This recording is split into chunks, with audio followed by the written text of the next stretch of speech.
Good morning. This is Brian Mann. I live out on the west side of Portland, and a few years ago, I developed an interest in working with wood, and so I wanted to start a YouTube channel just to help others that are in their infancy and getting started in this hobby.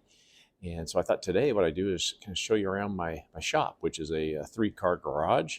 And so what happens is I have to these cold winter mornings like this, I have to get out early and pull the vehicles out, and then turn on some heaters and get it up to a comfortable temperature. So right now it's up to about 60 degrees. It can get up to about 62, but typically I'm in the low 50s, and when it gets really cold, it can get in the 40s in this garage. So I have to get this thing warmed up to get comfortable.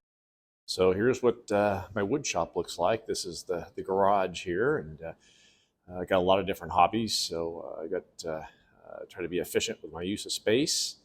And so there's the clamp rack, and then we get over into here, and so here's kind of the main part of the garage that it's like a Tetris where I have to move everything around as I move the cars in at night. So a lot of my stuff's on wheels, and so it's kind of efficient the way I can move stuff in and out. Got some ceiling mounted wood storage as well as some wall mounted storage back in the back. Several months ago, I built this cabinet set up here where I got my miter saw installed, and then we'll pull this table out here in a little bit and get things kind of cleaned up. But this is what things look like here in the garage.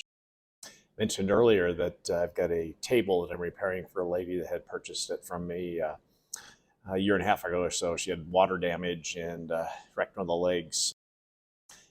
That table leg that I'm repairing, I'd show you a glue up that I've done here. I got some nice beech that table's made out of, and so I'm going to take this a couple pieces of beech that have been glued up, and should be very solid now. And then we're going to shape that into the tapered leg that I have on the table, or the leg that I'm repairing, and then we'll attach that and get things cleaned up and see how she looks. So as I mentioned, I've got to repair this table leg, and here's the piece I've glued up, getting ready to run the table saw and square it up.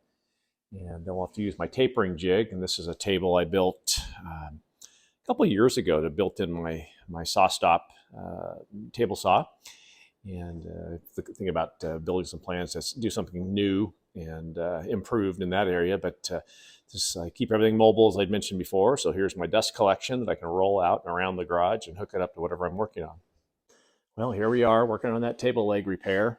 This is the one where the lady had a water leak, and it soaked into the leg really badly and kind of rotted it out. And so she's asked me to repair it. So I worked on getting a piece of wood glued up and trimmed down to match up the other piece as well as possible.